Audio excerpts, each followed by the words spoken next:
हाँ, हो सकता है मैंने तुम्हें दरगुजर किया हो, लेकिन इसका हरगिज ये मतलब नहीं कि तुम ये सब करो। तुमने ड्रग्स इस्तेमाल किए हैं लाल, तुम्हें इसका नतीजा पता है? मैंने जो भी किया बता तो दिया आपको, फिर आप बात को क्यों बढ़ा रही हैं? उफ, मुझे लगता है मैं पागल हो जाऊंगी। कितनी बेशर्मी से मुझे कह रही हो हाँ किया है।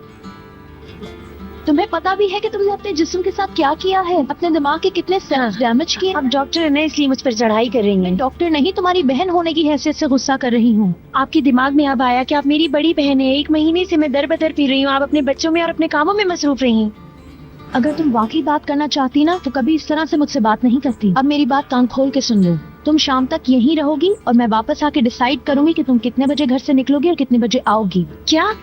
अब जब तुम्हारा दिल करे बाहर नहीं जा सकती तुम। अगर तुम अपनी जिम्मेदारी नहीं उठा सकती हो तो ये जिम्मेदारी का फर्ज मैं उठाऊंगी। आप ये सब उसकी वजह से कर रही हैं ना? क्या? आतिश की वजह से? मैंने आपके हाथ से छीन लिया है ना? ये क्या बकवास है? बाजी बहनों इस बारे में क्या कह रहे हैं? आपने उनसे बात की? लाल बकवास मत करो, ऐसा कुछ नहीं। ईगे सुन लेगा तो गलत समझेगा। शायद हम इस बारे में शाम को बात करें। आपने मेरे ऊपर फौजियों वाले कानून लगाए हैं ना? ठीक है, फिर शाम को बात करेंगे बहनोई जी के सामने। तुम ये कैसी लड़की बन गई हो? जब मेरे ऊपर आप फौजियों वाले कानून नाफिज करेंगी तो इसी तरह की बातें करूंगी। और क्या करूंगी मैं? और क्या कहूँ बाजी? क्या तुम मेरी वही बहन हो? आपने कभी सोचा मैं किस हाल में हूँ? अकेली रहती हूँ, कभी फोन नहीं उठाया मेरा। कहाँ रहती हूँ, क्या करती हूँ? कुछ खबर है आपको? कभी बहन नहीं बनी मेरी बड़ी, कभी मुझे अपना नहीं समझा आपने, कभी भी नहीं समझा ना बहनोई ने ना आपने। अपनी जिंदगी में खुश रही, अपने आप में खुश रही, कामों में, बच्चों में, पर मेरा कुछ कभी नहीं सोचा। आज मुझे पता चल गया कि यतीमी क्या होती है। मैं इस जहान में तन्हा हूँ, कोई बहन नहीं है मेरी, कोई बहनोई नहीं है। इस जहान में मैं अकेली हूँ। रहम की भीख नहीं चाहिए मुझे, किसी की मदद भी नहीं चाहिए अब। अच्छा होता मैं भी मामा पापा के साथ मर जाती।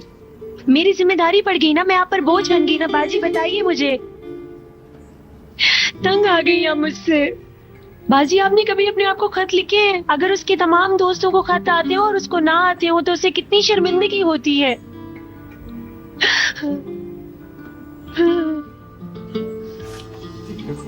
और अपने आप को खुद खत लिखना, मौजूद ना होने वाले माँ बाप बहन भाइयों की बातें अपने आप को खुद से लिखना। आपको क्या पता, ये सब आसान नहीं है बाजी। आपको सबसे मुश्किल चीज बताऊं? सबसे ज्यादा मुश्किल बात जिस बहन का वो इतना जिक्र करती है, वो मिलने भी नहीं आती। खैर जो होना था वो हो गया। अब मैंने जिंदगी के साथ समझौता कर लिया और मुझे जीना आ गया है। मैं तन्हा रह भी सकती हूँ और खुद को संभाल भी सकती हूँ। लाल, मुझे वाकई में बहुत अफसोस करने का वक्त नहीं है। बहुत देर हो चुकी, मैं जा रही हूँ आपकी जिंदगी से।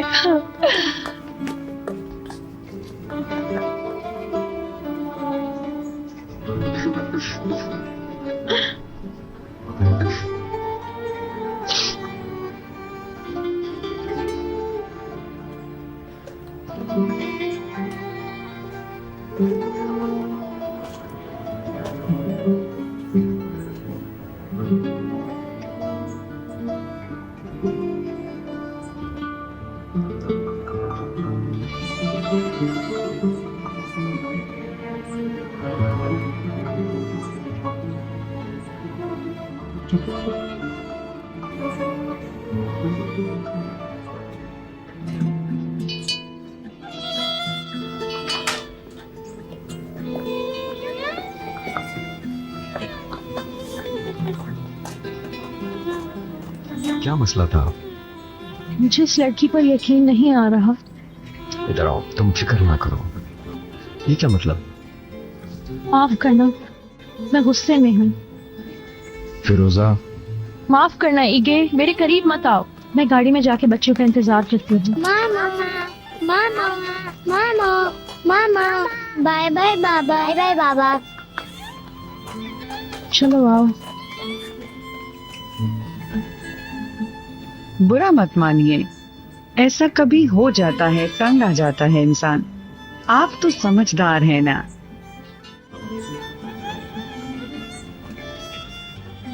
आज हमारी शादी की सालगिरह है।